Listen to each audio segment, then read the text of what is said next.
hi guys सर्वने जय स्वामीनारायण सवाરના તો કશિશબેન ઉપર્યા છે ભાઈ ટ્યુશન તો જોઈ શકો છો ટ્યુશન રોજ બેટી ઓ વાહ અને ભાઈ જતો રહ્યો હાઉ તો ભાઈ જીમી ભાઈ 7 વાગે જોશે ને કશિશ 7:30 જ હોય છે તો જોઈ શકો છો બહારનું વાતાવરણ સવારનું સરસ મજાની આરતીઓ ચાલુ છે મંદિરમાં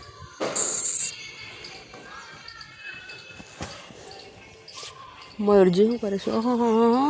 મયુરજી તો નવા ખેતરની તૈયારી કરવા મળ્યા છે તો ભાઈ આપણે પેલી બાજુ બધી ભાજી એમ નથી વાવી આપણે આ પ્લોટમાં વાવીએ કારણ કે આ પ્લોટમાં મસ્ત ફેન્સી વાર કરી દઈએ અને એકદમ બધું સાફ કરીને પછી અહીંયા જ વાવી દઈએ મમ્મી તો બધા અત્યારે ઘાસ ઉપર મળે હા બેટા અહીંયા વાડી બનાવવાની છે હા અહીંયા વાડી બનાવવાની છે અહીંયા ગાય હે ને ગાયું ના આવો બેટા આપણે ફેન્સી વાર કરી દઈએ મસ્ત કમ્પ્લીટ તો ભાઈ આપણે આ બાજુ આદુ ને બધું છે એ બાજુ આપણે આ બાજુ એ પ્લોટ છે તો આપણે અહીંયા વાડી કરી દઈએ શિયાળામાં વાવશું તો બસ બધાને મળશું બીજા બ્લોકમાં જય સ્વામિનારાયણ